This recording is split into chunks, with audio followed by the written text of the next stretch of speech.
everyone! Today I'm here with a massive book haul. I've got 36 books to show you. They are the books that I have bought from about November time, so it's not anything particularly recent, although there are quite a few books that I bought recently, but they have been there since November. I've just never showed them to you, so I'm here to do it now. I've been kind of dreading to do that because of how many books there are, but it's time. It's time to film this video. So again, because of how many books there are, I'm not going to go into too much detail about every single one of them. I might just touch upon some different interesting details, or just like key points of every book, rather than reading you the blurbs, which I might still do on some books. But yeah, let's just get started and see how it goes. So the first 4 books I bought in second half of November, and the first one was The Sleep in a Sea of Stars by Christopher Paolini, which is a massive book. And I bought it for £2 in a charity shop, £1.50 actually. I've always thought of buying this book, to be honest, but because of its size, I didn't particularly want to commit to it. But when I saw that in a charity shop for £1.50, I thought, I can't resist, I need to get it. Because I've heard great things about this one, and my friend recently read the book and absolutely loved it as well, so I trust his opinion, and I think I'm going to enjoy it too, hopefully. It is a sci-fi novel, and it is over 800 pages. It's nearly 900 pages with quite a small font, which, as you can see, why I was rather scared to buy this before. I'll read you just a tiny bit of the blurb, just the key point, I think. During a routine survey mission on an uncolonized planet, Kira finds an alien relic. At first she's delighted, but elation turns to terror when the ancient dust around her begins to move. And from what I understand, also planet Earth is being like under some sort of threat or something, so it could be annihilated, and she's the one. She could be the last hope for humanity. Sounds amazing. The other 3 books I bought in November is a box set, and I think with my ring light it's going to be rather reflective. But anyway, it's a box set of Dark Academia Library. Yeah, it is a bit reflective. So it was like Waterstone's special thing that they did, because obviously recently Dark Academia is rather popular, so I think Waterstone decided to play on that, and me being me, it's a box of books, of course I'm gonna get it. I've got here, the first one is oh, that's super reflective, A Lesson in Vengeance by Victoria Lee. I do really like the cover. I don't know how to show it to you without too much reflection. I don't think that's possible, but anyway, hopefully you can sort of see under this angle, maybe. I hope you can see it anyway. I really do quite like the cover. The past will come back and haunt you, dark and mesmerising, so it does sound rather interesting. From my understanding, this book is set in a magic school. We've got our main character whose girlfriend died at some point. Excuse me for the cat butt. Okay, I think Rudy's stealing the show. Anyway, so from my understanding, this book is set in a magic school, and I believe it's going to be quite dark, because I think the main character has got this sort of dark secret. She's always drawn to the darkness, and she's also dealing with the death of her girlfriend, and there's something to do with that as well, because the new girl can't let her forget what happened, or something along those lines. I don't know for sure, but it does sound interesting. Then we've got The Library of the Unwritten by A.J. Hackwith. I believe these books were published a while ago, but only recently. I guess Waterstones did a special edition of them, because they've got slightly more reflective covers and stuff, so they're different editions of books that have been published before. This one is about the library of unwritten books, and there is an evil character who escaped from a book trying to get to the author who wrote it. So there's a girl who sort of looks after all of that. Now she needs to basically find it and stop it, is what I'm guessing, not too sure. And then the last one is The Devil Makes Three, again super reflective, by Tori Bovalino. I don't think I like this cover, but let's not judge a book by its cover, right? We've got 2 girls who stumble upon an ancient book, and they somehow manage to release this devil that is in the book, and now he won't stop at anything. He just wants to be free. He kills different people, he does all the bad things, and now these two girls have to figure out the way of how to stop him. So all three do obviously have a very similar theme, and I'm definitely looking forward to reading them at one point whenever I'm in the mood for them. I don't really read a lot of dark academia, but it does sound interesting, and it's something I definitely want to try. So whenever I'm in the mood for something like this, I will definitely give them a go. The next ones are the books that I bought in December, and the first I'm going to talk about is two series that I bought in the works, which were really obviously with a good discount, and they're quite older YA series, but I thought I'd give them a try anyway because I recently started hearing good things about them. So it's the Abortion Trilogy, I believe. I think there are 6 books in the series now, but this was the original trilogy. I don't think you have to read all 6 books, you can stop after the 3rd book.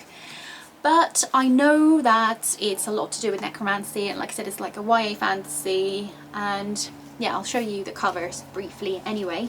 So we've got the first book, which is Sabriel by Garth Nix, by the way, if I didn't mention that. Then we've got, I don't know how to pronounce that, Lirel, I don't know.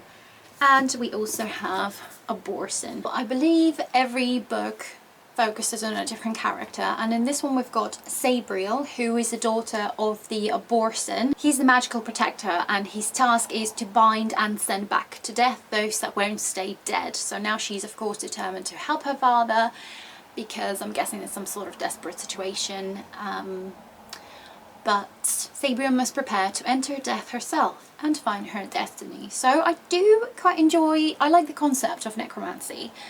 I've read a couple of books with that, so it's always interesting of how it could go. It's a little bit darker, which is to my taste exactly. And I do enjoy like an older YA fantasy, all your cliche, sort of comfortable almost books, because you sort of know what could happen. So whenever I'm in the mood for something like that, this would be perfect, and I could start this series. The other one is also set in a magic school, like some of my dark academia, but that is the Magisterium books. I don't know how many books there are in the series now, but I've got the first 4. And so it starts with The Iron Trial, which I actually have read. I've read it in 2014, I believe. I did give it only 4 stars at the time. Sorry, 3 stars. But for some reason I kept thinking about it, and I do quite enjoy books that are set in a magic school. So maybe I just thought I could give it another try, and considering they were so cheap in the works, I just decided to get them. But we also have the Copper Gauntlet, we've got the Bronze Key and the Silver Mask. I'm not 100% sure if they are YA or more middle grade or somewhere in between, but it does sound very interesting, and I believe it just follows the 3 main characters, 2 boys and a girl, and they go through different sort of trials to, I guess, get into the academy. Or when they're already there, there's magic, there's, like I said, different trials, different dangers and stuff like that. So it does again sound like your basic sort of YA fantasy, which again, when I'm in the mood for, this would be just perfect. And they're not even that long. So that, even if it's a start of a new series, it wouldn't take me too long to read a book from this series. The next 9 books, they are all of different genres, but I also bought them in December when I went to Milton Keynes with my husband to a nice hotel. We stayed at the 11th floor, and the view was just fantastic. There was a massive window in the room, and it was just lovely to get away for a day and stay the night somewhere completely different. And of course I went to a bookshop, and I bought 9 different books, like I said, because it was Christmas and I just felt like it, you know, so there we go. So the first one on top of the stack is actually the one I started currently reading recently, and that is Royal Assassin by Robin Hobb. Like, as you can see, I only read a little bit of it, which is the sequel to Assassin's Apprentice, which I read in December last year and really loved. This is like almost like a cozy fantasy, but not in your typical sense of cozy fantasy. I think it's slower paced, it's not exactly action packed, it's mostly focusing on the character and how he's feeling, all the relationships, all the different thoughts that he's got. So we spend a lot of time in his head, but it just feels cozy, it feels comforting. The first book was really like heartbreaking and heartwarming. It's amazing, especially if you love animals. I think you will love these books. Obviously I can't talk about this one. I haven't even read the blurb, so I technically don't even know what this one is about. It's just a follow-up from how the first book finished. But in Assassin's Apprentice we follow a boy, a 6-year-old boy, Fitz, who is a bastard son to the king in waiting, who then abdicates the throne as soon as his son is brought to the kingdom. And now the boy is being looked after by the king essentially, and he is being trained to be the royal assassin. So this book is definitely bigger than the first one. It's 640-ish pages. But I'm still looking forward to it. I think it will take me a while to read it because, like I said, it's slower paced and I'm reading them quite slowly. But I enjoy every page I'm reading from this book because the writing is so also mesmerising and beautiful, and it's just lovely to be in Fitz's head. So I can't wait to carry on with this one. Then I've got another fantasy book, and that is The Absolute Book by Elizabeth Knox. I've never seen this one before until I saw that in the bookshop, but it does sound rather interesting. I'm going to read you the blurb because it sounds rather intriguing. Taryn Koenig barely remembers the family library. Since her sister was murdered, she's forgotten so much. Now it's all coming back. The fire, the thief, the scroll box. People are asking questions about the library. Questions that might relate to her sister's murder. And something called the Absolute Book. A book in which secrets are written and which everyone believes only she can find. They insist Taryn be the hunter, but she knows the truth. She is the hunted. Sounds very intriguing. It is also rather big. It's 600 pages again. And the font is rather small, but again, when I'm in the mood for something like this, it's there. Then I've got a bit of a historical fiction. It is Beggars Abby by V.L. Valentine. Again, I kind of like the cover. It's, again, reflective, but I really like it. We follow Sam Cooper, whose mother is dead, and while she's looking through her mother's things, she finds a stack of letters that reveal that she's got this family that she's never known about, who are miles and miles, thousands of miles away from her. But it's a fresh start for her. I'm guessing she's inherited this Beggars Abbey, which is apparently like crumbling down, seems to live life of its own, it's got little secrets. There's a woman, shadowy woman, that moves along the corridors at night. And apparently her mother fled the house. Now Sam is trying to find out why exactly this happened, but the house does not want to reveal its secrets. It sounds fantastic to me, and apparently it's a sinister gothic delight and atmospheric and hugely enjoyable, so I'm really looking forward to this one. Then I've got a rather popular book. I've seen it on many different channels, but it is How to Kill Your Family by Bella Mackie. I believe it is like a contemporary. We follow the main character who basically killed her family. I think she wasn't happy as a child, and I think her mum is potentially dead. I can't quite remember. So now she is trying to kill her dad's side of the family, and I think she's killed them all, and that's basically her story. From what I've heard, it's really interesting, even though it sounds a bit controversial for obvious reasons, but it does sound interesting. It's again rather big with a small font, but I've heard it's quite captivating and interesting, so I'm gonna give it a go. Then I've got a non-fiction book, a bit different, and that is The Secret Lives of Planets. Like I've mentioned so many times before, the author is Paul Murdin, by the way. But like I've mentioned a few times before, I would love to get more into non-fiction of different topics and things like that. So space is definitely one of the topics that I'm interested in. And I know it's like a really basic guide to different planets, but I don't know anything much about planets, so for me that's perfectly fine. I'm happy to just learn about all of that. It does have some pictures and illustrations, which would be quite handy, I guess. But yeah, whenever I fancy reading more about planets, there it is. Now I've got a few hardbacks. I'm not sure if this one is like a memoir or a fiction book, I really don't know. But that is Once Upon a Tome by Oliver Darkshire. And I quite like the cover of this book. I do really like it. And on the inside it's got different things here.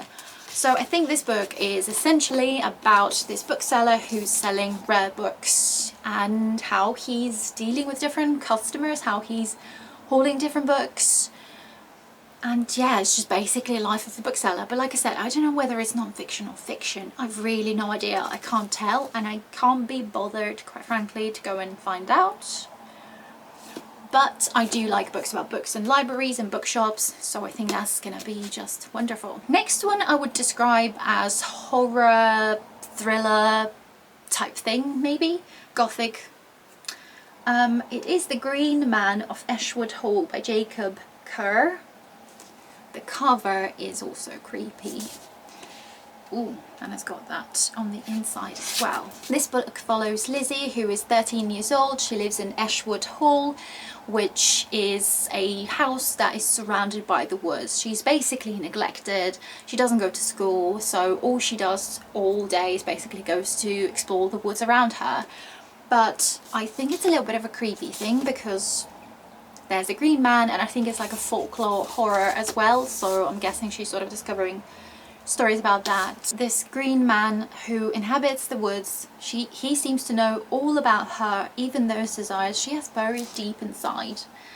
Don't know what I'm gonna think of it, but I'm gonna find out. Then I've got a non-fiction book. I got it for Christmas, but it is Tom Felton's Beyond the Wand. We all know who Tom Felton is, and I am quite curious to read his, I think it's like his biography or just remembering of how Harry Potter was filmed, his thoughts and feelings, I guess. I'm really quite interested. It does have some pictures in there as well. I am just curious about that, and I think I'd like to get to this one sooner rather than later. Then I've got probably the most popular book of 2022, and I'm so late to the party, but here we go. I've got Babel, I don't know how to pronounce that, by R.F. Kuang. Of course everybody's read it, everybody's loved it. I've not heard a single bad thing about this book, so I've got high hopes for this. And I do really like the cover of this. It's not a special edition or anything, but it's a rather still pretty book. Rather hefty as well. And it's another Dark Academia. I've got quite a few in this haul of these. But I think it's set in Oxford in a university, and I know it's got a lot to do with like translation and words, and apparently it's got really beautiful, gorgeous writing style. It's heartbreaking. I think it's focusing on a few different characters. But I don't exactly know what this book is about, and the blurb doesn't really give too much away, but I'm gonna find out. Then I have a few books from a box of stories, which I did upload, so I'm literally just gonna briefly touch upon them. But I do receive fantasy and science fiction box, which I'm thinking of either stopping or switching to mystery or like thriller type thing, because I've not read too many books, but I just fancy switching it somehow, because I think mystery is becoming one of my favourite genres, so I'd like to read more of that. But yes, this time I have 5 books from the box. So I've got By Force Alone by Lavi Tidder, and it is like an King Arthur's retelling. I can link the unboxing of that box in the description if you're interested to hear more what these books are about, but I'm not going to talk about them too much. I also have River of Gods by Ian MacDonald, which is a massive book. This book is slightly set in the future, so I think it's a bit of a sci-fi. I don't know too much about it. This seems to be, the blurb doesn't really give much away. So I don't know. I'm gonna find out when I read it. Then I've got Escape Pod, which is a short story collection from different sci-fi authors. Not too much of a fan of short stories, but sci-fi short stories might be interesting, so I'm willing to give it a go. Then I've got The Man Who Spoke Snakeish by, where's the author's name? Andrews, I'm not going to pronounce that, I'm sorry.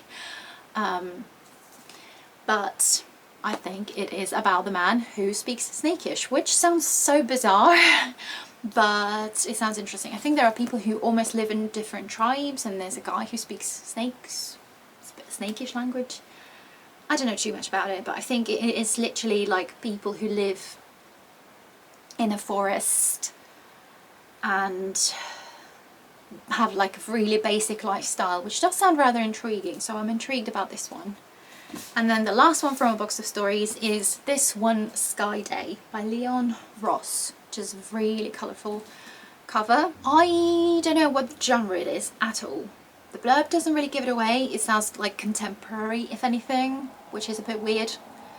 but the blurbs on the back also say that it blisters with life, love, grief and magic.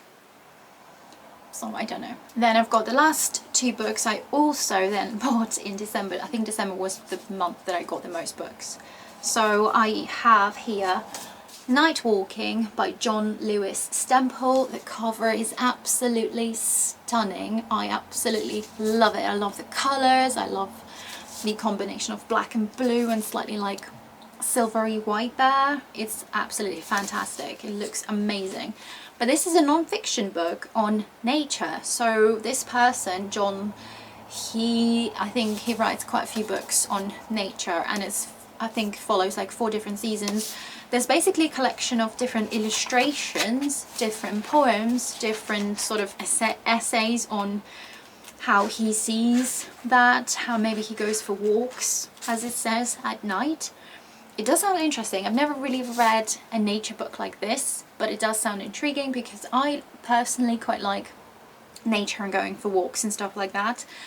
I appreciate that, so I decided to give it a go and try reading a book like this. And then the last book I bought in December was The Blame Game by C.J. Cook. I read sort of 1.5 books by C.J. Cook, but I've always enjoyed the books I always enjoy the blurbs of the books that she puts out, and I decided at one point to just collect all of the books. That sort of stopped for now because I failed at one point.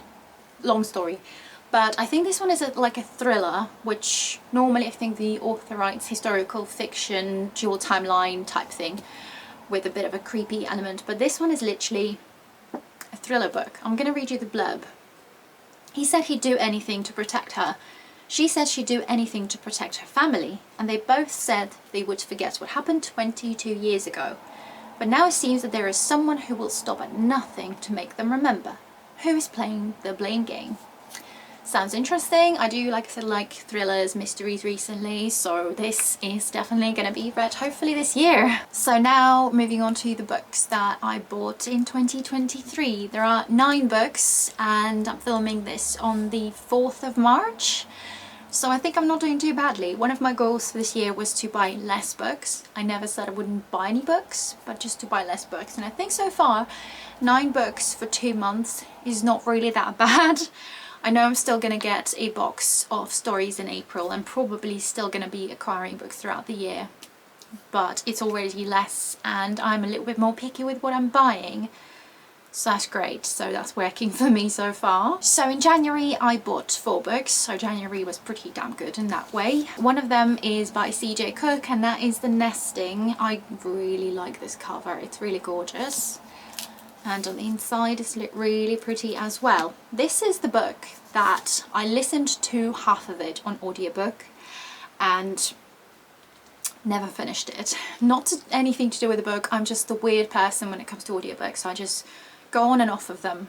I listen to them on occasion and then I just sometimes drop them halfway through, unfortunately, which again has nothing to do with the book. I was really enjoying it. From what I remember, it was really atmospheric. It's set in Norway. We've got the main character who finds a job to be as a nanny for this child who lives with her father, and the house is set in the woods. Sorry, he's got 2 daughters, by the way, not 1. This family has a history and the place has a past. Something was destroyed to build their beautiful new house. And those ancient whispering woods have a long memory. Lexi, who's the main character, begins to hear things, see things that don't make sense. She used to think this place heavenly, but in the dark woods a menacing presence lurks. With darkness creeping in from the outside, Lexi knows she needs to protect the children in her care. But protect them from what? So it does sound intriguing, and I'm sort of blaming myself for not finishing the book. But I've always wanted to just buy the physical book and read it when I'm ready, so I've got it for whenever I'm ready for it. Next one I think is like a gothic literary thriller potentially, or horror, I'm not 100% sure. So it's Small Angels by Lauren Owen, and that book was just sort of recommended to me on Amazon, and me being me, of course I bought it because it was just there. Again, kind of like a pretty cover, I would say. This book is set in a small village, which is again surrounded by the woods. That seems to be a theme for these two. This girl is about to be married, but something doesn't seem quite right, because there seems to be something stirring in the woods that should have been banished long ago. I don't know what to expect, but it says on here, a twisting gothic tale of darkness, intrigue, heartbreak and revenge. It does sound interesting and I'm very intrigued. Then I've got another non-fiction book, and it is Spare by Prince Harry. I'm not exactly into like royalty too much. I don't know too much about it, but recently I started to be a little bit more interested in it, and I quite fancy Harry. So yeah, I just decided to buy this book. I am just over halfway through. I'm listening to the audiobook as well, so I bought that as well because I wanted to read the book as well as, like, at the same time as listening to the audiobook, which he narrates himself, which is brilliant. It's quite a nice experience. It is a rather long book. I started the book I think in January, and like I said, I'm filming it at the beginning of March, and I'm just over halfway through. He does go into a lot of detail, but obviously it is about his life from his childhood. Now I'm following him at 29 years old, and yeah, it's a lot of detail. So yeah, I am enjoying it, but it is taking me a very long time. So I guess I'll have more thoughts when I've actually finished it. Then I've got a bit of a gothic horror-y type thriller, and that is The Drift by CJ Tudor. I believe this is a new release for 2023. I don't ever really keep up with new releases. It's not something that really interests me, but this book did really sound interesting. I'll read you the blurb because it sounds really catchy. An overturned coach full of students. All of them are trapped. A stranded cable car full of strangers. One of them is dead. An isolated chalet full of friends. Soon they'll be enemies. Outside, a snowstorm rages. Inside each group, a killer lurks. But that's not their only problem. Why is no rescue coming? What are they trying to escape from? And who are the terrifying whistlers? A locked room mystery, a dystopian thriller, a nail-shredding horror. One terrifying conclusion. So this book does have like different genres in it. It sounds absolutely fantastic. I'm really, really intrigued by it, and hopefully I'll get to it sooner rather than later. And then the last 5 books are the books that I bought in the month of February. So again, doing not too bad, but I've had this pre-order by Laura Purcell. It is the Whispering Muse. The cover is really gorgeous, and honestly she's become one of those authors that I just buy books from her. Doesn't matter what they're about. Literally, as soon as I know she's releasing a new book, I'm buying it. I've now read everything she's ever written, I think, so far. Starting from The Silent Companions, I've read also The Corset, I read Bone China, and now I've also read The Shape of Darkness, which will be in my next 3-book wrap up. Hopefully I'll film that soon when I finish my 3rd book. But there's a skull there as well. She always writes like a gothic historical fiction. It's always on a little bit creepy side, and I always enjoy her books. The lowest I've rated the book was 3 stars, and that was The Boy in China. It was completely different from the rest of her books, so I was kind of disappointed by that one, but the other 3 books by her I've given 5 stars to, so she's quite loved by me, I would say. And also it's a signed edition, so I have to show you that as well. There we go. I don't know too much about this book, and I don't want to know too much about this book, but I know it is set in like a theatre, and we've got the main character who's sort of made a pact with a Greek mythology muse, and so this actress is quite brilliant, but then there start to be rumours of potentially this muse wants payment back in some way or another. So I'm expecting again sort of gothic and dark things to happen with extremely beautiful writing style. That's what the author does, and the atmosphere of her books are always on top. They are fantastic. So looking forward to this one. Then I've got a non-fiction book that I'm currently reading. It's a rather tiny one, but it is Highly Sensitive People in an Insensitive World by Isle Sand. And recently I sort of started being interested in this topic.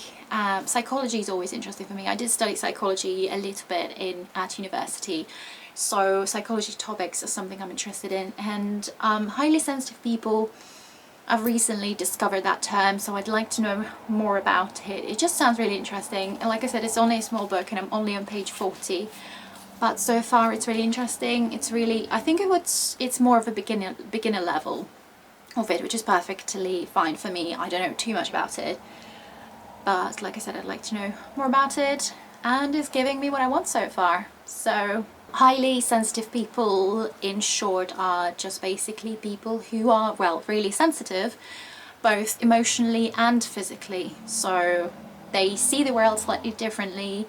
They even like loud noises, strong smells can throw them off in their nervous system. So it's just about them, how they live, and potentially how to cope with these things and stuff like that. So I am currently reading it, and of course you'll see that in my wrap up hopefully soon. Then my husband and I went to Milton Keynes again in February for our 6th wedding anniversary, and we went to the same Woodstones, and this time I only bought 3 books, so it's pretty good.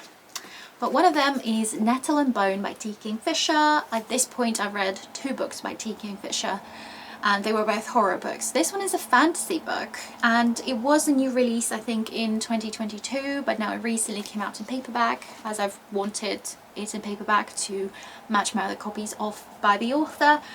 I think it's potentially some sort of retelling about princesses, kingdoms and stuff like that. I don't know too much about it. Like I said, I don't know what to expect from her fantasy books, because I've never read one by her. But her horror books are always full of humour, atmosphere, and they're always fantastic books.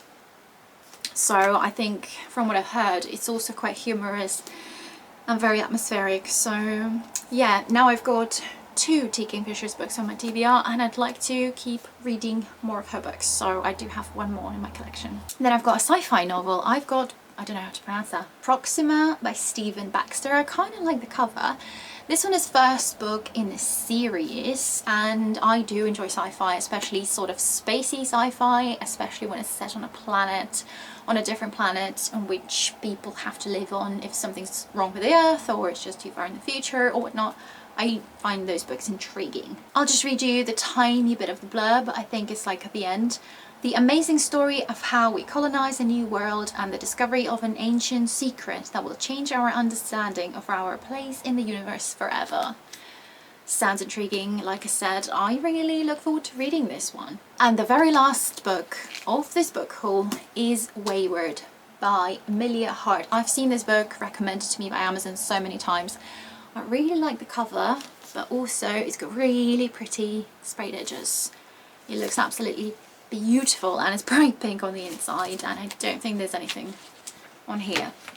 So this book, it's got 3 different timelines, and it follows 3 different women who all, I think, belong to the same sort of family, but obviously in different generations, and I think they are all somehow connected. So we've got Kate in 2019 who flees London, abandoning everything, and she goes to Cumbria, to a cottage, Wayward Cottage, which she inherited from her great aunt. There a secret lurks in the bones of the house, hidden ever since the witch hunts of the 17th century. Then we've got Violet of 1942. She's more interested in collecting insects and climbing trees than in becoming a proper young lady, until a chain of shocking events changes her life forever. And then we've got Altha, 1619. She's on trial for witchcraft, accused of killing a local man. Known for her uncanny connection with nature and animals, she's a threat that must be eliminated. But wayward women belong to the wild, and they cannot be tamed. So I don't know what to think about this one, but it does sound interesting. It sounds sort of like nature-like, maybe. I'm intrigued, and I do like the cover and the sprayed edges, but that's not the reason why I bought it. Of course not. Anyway, that was rather a lot of books, but hopefully I won't have anything like a book haul of this size anytime soon, because I'm not planning to buy too many books. But yes, if you've read any of the books that I just mentioned, then please leave a comment down below. Let's chat about the books, but no spoilers, of course. If you like this video, I'd really appreciate it if you could like and subscribe if you want to. Thank you for watching. Bye!